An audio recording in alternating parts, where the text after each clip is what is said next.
So ఒక breaking న్యూస్గా చెప్పాలంటే breaking news అనటం కన్నా హార్ట్ బ్రేకింగ్ న్యూస్ అని కూడా చెప్పొచ్చు అనమాట. ఎందుకంటే ఈరోజు కూడా ఆస్ట్రేలియాతో సెకండ్ వన్డేలో కోహ్లీ డక్అవుట్ అయ్యారు. సో డక్అవుట్ అవ్వడం పెద్ద విషయం కాదు, చాలాసార్లు జరుగుతూనే ఉంటాయి. కానీ ఆ డక్అవుట్ అయిన తర్వాత పెవిలియన్కి వెళ్తున్నప్పుడు కోహ్లీ చూపించిన సిగ్నేచర్స్ ఏవైతే ఉన్నాయో, అంటే గ్లౌజ్ తీసి ఇలా చూపించుకుంటూ వెళ్ళారు. సహజంగా ఇంటర్నేషనల్ క్రికెట్ నుంచి వైదొలుగుతున్నప్పుడు అలాంటి సంకేతాలు చూపిస్తారు. ఇప్పుడు ఫ్యాన్స్ అందరికీ కొంత హార్ట్ బ్రేకింగ్లా మూమెంట్లా కనిపిస్తుంది.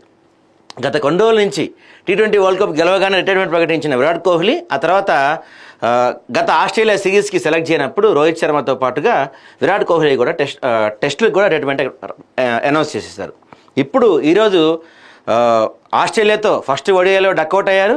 ఇవాళ సెకండ్ ODIలో కూడా డక్అవుట్ అయిన తర్వాత కోహ్లీ చూపించిన ఆ గ్లౌస్ విధానం ఏదైతే ఉందో అది ఖచ్చితంగా కోహ్లీ రిటైర్మెంట్ సిగ్నేచర్ మూమెంట్సే అని చెప్పి సోషల్ మీడియాలో పెద్ద ఎత్తున చర్చ జరుగుతుంది. గతంలో అంటే మనం ఒకసారి పరిశీలిస్తే కోహ్లీ గత కొన్ని రోజులుగా లాస్ట్ 10 ఇన్నింగ్స్ చూసుకుంటే ఆస్ట్రేలియాతో పెద్దగా పర్ఫామ్ చేయలేదు. 5, 11, 7, 3, 5, 36, 6, 17 తర్వాత 2 డక్అవుట్లు ఉన్నాయి. అయితే ఒక కొన్ని ఇన్నింగ్స్లతో కోహ్లీ యొక్క గొప్పతనాన్ని, ఆయన యొక్క మాస్టర్ క్లాస్ని చెప్పలేము. బట్ మేబీ ఇంటర్నేషనల్ క్రికెట్కి దూరంగా ఉండటం, క్రికెట్ కొంత ఆడకపోవటం, ఇవన్నీ కూడా కోహ్లీ ఈరోజు ఈ 2 మ్యాచ్ల్లో ఫెయిల్ అవటానికి ఒక కారణంగా చెప్పచ్చు. ఆ ఫోటో చూపించే ప్రయత్నం చేస్తాం మీకు.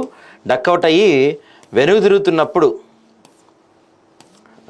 కోహ్లీ చూపించిన విధానం, ఆ గ్లౌజెస్ చూపించిన విధానం లైక్ ఇదిగోండి ఇది. సో ఏదైతే ఉందో ఇలా అవుట్ అయిన తర్వాత వెళ్తూ చేతి గ్లౌజులు ఇలా తీసుకొని పైకి చూపిస్తుంది. ఇవి ఖచ్చితంగా రిటైర్మెంట్కి సంబంధించిన సిగ్నేచర్ మూమెంట్స్, రిటైర్కి సంబంధించిన ఒక హింట్ కోహ్లీ ఇస్తున్నారనేది ఫ్యాన్స్ అందరిలోనూ వినిపిస్తుంది. ఇక్కడ మనకి మొత్తం సోషల్ మీడియాలో అది చూపిస్తుంది. The series maybe last series of Virat Kohli అని చెప్పి అందరూ ఇదే పోస్టులు పెడుతున్నారు. మేబీ 3వ వన్డే ఆడతారో లేదో కూడా డౌటే చెప్పచ్చు. 3వ వన్డే తర్వాత కోహ్లీ రిటైర్మెంట్ ప్రకటించవచ్చు అనే ఆ పదం బలంగా వినపడుతుంది. అయితే ఇది ఖచ్చితంగా ప్రతి ఇండియన్కి కూడా ఒక హార్ట్ బ్రేకింగ్ మూమెంట్గానే చెప్పుకోవాలి. మరి కోహ్లీ అంటే రోహిత్ శర్మ, కోహ్లీ ప్రతి ఫార్మేట్కి అంటే T20లకు కావచ్చు, టెస్టులకు కావచ్చు, ఇద్దరు ఒకేసారి ఎప్పుడు రిటైర్మెంట్ ఇచ్చుకుంటూ వచ్చారు. మరి ఈ నెక్స్ట్ మ్యాచ్ తర్వాత కోహ్లీ ఒకవేళ రిటైర్మెంట్ ప్రకటిస్తే రోహిత్ శర్మ కూడా రిటైర్మెంట్ ప్రకటిస్తారా లేదంటే కొనసాగుతారా అనేది మాత్రం ప్రస్తుతానికి ఒక క్వశ్చన్ మార్క్గా మిగిలిపోయింది. కానీ ఈ సిగ్నేచర్ మూమెంట్ ఏదైతే ఉందో, గ్లౌజులు తీసేసి ఇలా చేత్తో చూపించుకుంటూ వెళ్తున్న ఈ సిగ్నేచర్ మూమెంట్ ఏదైతే ఉందో ఖచ్చితంగా అది రిటైర్మెంట్కి సంబంధించిందిగానే ఫ్యాన్స్తో పాటు క్రికెట్ ఎక్స్పర్ట్స్ కూడా చెప్తున్నారు. కానీ నిజంగా ప్రతి కోహ్లీ ఫ్యాన్కి కూడా ఈరోజు ఒక హార్ట్ బ్రేకింగ్ మూమెంట్గానే చెప్పొచ్చు. ఎందుకంటే చాలా రోజుల తర్వాత కోహ్లీని బ్లూ కలర్ జెర్సీలో చూస్తున్నాం, అంటే ఇండియన్ జెర్సీలో చూస్తున్నాము. ఆ ఇండియన్ జెర్సీలో కోహ్లీ కనిపిస్తే చాలు అని చెప్పి ఎదురు చూస్తూ ఉంటాం. ఆస్ట్రేలియాలో కోహ్లీ అగ్రెషన్ చూడాలి, కోహ్లీ అవుట్ అయినప్పుడు కానీ ఆ ప్రత్యర్థులు వికెట్లు తీసినప్పుడు కానీ లేకపోతే భారీ స్కోరులు చేసినప్పుడు కానీ కోహ్లీ అగ్రెషన్ ఆస్ట్రేలియా వాళ్ళపైన అదంతా కోహ్లీ చూడాలని చెప్పి ఫ్యాన్స్ అంతా ఎంతో ఎదురు చూశారు. బట్ లాస్ట్ మ్యాచ్లో కానీ ఈ మ్యాచ్లో కానీ 0 రన్స్కే కోహ్లీ వెనుదిరగటం అభిమానులతో పాటు కోహ్లీ కూడా ఒకంత నిరుత్సాహపడ్డట్టుగా కనిపిస్తుంది మనకి. మరి నిజంగా ఈ మూమెంటే కోహ్లీది చివరి మూమెంట్ కాబోతుందా? నెక్స్ట్ జరగబోయే వన్డేనే, ఆస్ట్రేలియా జరగబోయే వన్డేనే కోహ్లీది చివరి వన్డే కాబోతుందా అనేది సోషల్ మీడియాలో పెద్ద ఎత్తున చర్చ జరుగుతుంది. నేనైతే కోరుకుంటున్నా కాకూడదు, వరల్డ్ కప్ దాకా కోహ్లీ ఆడాలి, కోహ్లీని బ్లూ కలర్ జెర్సీలో మరికొంతకాలం చూడాలి, కోహ్లీ అగ్రెషన్ని, కోహ్లీ అగ్రెసివ్నెస్ని, కోహ్లీ పోరాట స్ఫూర్తిని మరికొంతకాలం గ్రౌండ్లో చూడాలని నేనైతే కోరుకుంటున్నాను. కానీ ఈ మూమెంట్ చూస్తే మేబీ ఇదే లాస్ట్ ఏమో అనిపిస్తుంది నాకైతే. అది జరగకూడదు అని నేను కోరుకుంటున్నా. దయచేసి మరి ఏం జరుగుతుందో చూడాలి. కోహ్లీ ఇదిగోండి ఇలా గ్లౌజులు తీసి వెళ్ళిపోతున్న దృశ్యాలు మనకు కనిపిస్తున్నాయి. డియర్ ఏ ఫ్యాన్ రిక్వెస్ట్ ఏమో పెడుతున్నారు. मैन इन क्रिकेटर्स को कितना प्रेशर होता है, I get it, Kohli is not in form, understandable, but the best is. So మొత్తం సోషల్ మీడియా మొత్తం ఇదే చర్చ జరుగుతుంది. Virat Kohli was the best of this time but every era ends before the selectors are forced to drop him. He should retired with dignity like a true legend. Maybe అది కూడా కొంత నిజమే కావచ్చు. వాళ్ళు సెలెక్టర్స్ తీసేసే వరకు వెయిట్ చేయకుండా కోహ్లీ రిటైర్మెంట్ ఇస్తారేమో. ఇదిగోండి వెళ్తున్నప్పుడు కోహ్లీ రిటైర్మెంట్ కోహ్లీ అవుట్ అయ్యి వెళ్తున్నప్పుడు చేసిన మూమెంట్ ఇది చాలా క్లియర్గా స్పష్టంగా కనపడుతుంది. సహజంగా ఏ క్రికెటర్ అయినా సరే ఆ గ్లౌజులు ఇలా తీసి చూపించారంటే ఇక క్రికెట్ నుంచి ఆ ఫార్మేట్ నుంచి కావచ్చు, క్రికెట్ నుంచి కానీ తప్పుకునే ముందుగా ఇలాంటి సిగ్నేచర్స్, ఇలాంటి మూమెంట్స్ చేస్తుంటారు. మేబీ కోహ్లీ కూడా అదే ఆలోచనతో ఇలా చేసింటారు. ఎందుకంటే లాస్ట్ డక్అవుట్ అయింది, ఈ మ్యాచ్ కూడా డక్అవుట్ అయింది.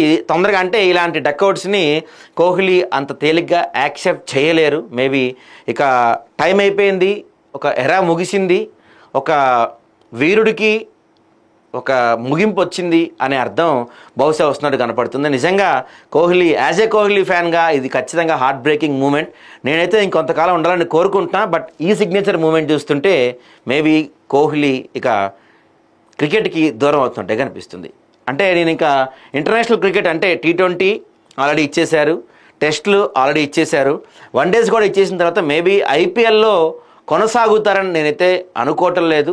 ఇక ఇండియా నుంచి దూరంగా ఆల్రెడీ లండన్లో ఉంటున్నారు కదా కోహ్లీ, అక్కడి నుంచే ఉంటారేమో మేబీ అనుకుంటున్నాను నేను. ఇంకా ఒకసారి కోహ్లీ గణాంకాలు చూద్దాం మనం. సరే, మొత్తానికి బ్యాటింగ్ కెరియర్ చూస్తే కనుక టెస్టులు 123 టెస్టులు ఆడారు కోహ్లీ. దాంట్లో 210 ఇన్నింగ్స్, 9,230 రన్స్ చేశారు. ఇంకొంతకాలం ఆడుంటే 10,000 రన్స్ పూర్తి చేస్తారని చెప్పి అప్పట్లో అందరూ అనుకున్నారు. కానీ అది ఆయన లేదు. హైయెస్ట్ 254 రన్స్ కొట్టారు, 13 సార్లు నాట్అవుట్, 31 హాఫ్ సెంచరీలో 30 సెంచరీలు చేశారు కోహ్లీ టెస్టుల్లో. తర్వాత వన్డేలు చూసుకుంటే మనం 304 వన్డేలు ఆడారు, 292 రన్స్ ఇన్నింగ్స్లు ఆడారు. దాంట్లో హైయెస్ట్ స్కోర్ 183. మీరు గమనిస్తే ఇండియాలో లెజెండ్స్ అందరిది 183. గంగూలీది కూడా 183, ధోనీది కూడా 183 హైయెస్ట్ స్కోర్ ఉంది. ఇప్పుడు కోహ్లీది కూడా 183 ఉంది. 45 సార్లు నాట్అవుట్గా ఉన్నారు, 74 హాఫ్ సెంచరీలు, 51 సెంచరీలు. అంటే మీరు ఆలోచించండి కోహ్లీ వన్డేల్లో ఎంత అద్భుతమైన పర్ఫామ్ చేశారు.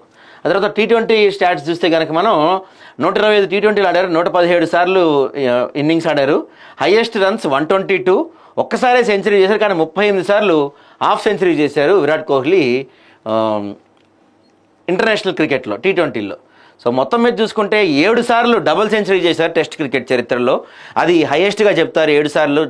కానీ కోహ్లీ కెరియర్లో మిగిలిపోయింది ఏదన్నా ఉంది అంటే డబుల్ సెంచరీ. ODIలో అంటే వన్డే ఇంటర్నేషనల్ ఫార్మేట్లో కోహ్లీ ఒక్క డబుల్ సెంచరీ కూడా చేయలేదు. ఇది కోహ్లీ చరిత్రలో కోహ్లీ ఫ్యాన్స్ కొంత అసంతృప్తిగా మిగిలిపోయే అవకాశం కనిపిస్తుంది. నేనైతే కోరుకుంటున్నా కోహ్లీ మరికొంతకాలం కొనసాగాలి, ఆ వన్డే ఇంటర్నేషనల్స్లో డబుల్ సెంచరీ కొట్టిన తర్వాత రిటైర్మెంట్ ఇవ్వాలని కోరుకుంటున్నాం. బట్ ఈరోజు కోహ్లీ చూపించిన ఆ గ్లౌజ్ అప్ మూమెంట్ ఏదైతే ఉందో అదే చివరిలా కనిపిస్తుంది. చూడాలి మరి కోహ్లీ నుంచి ఎటువంటి అనౌన్స్మెంట్ రాబోతుందో.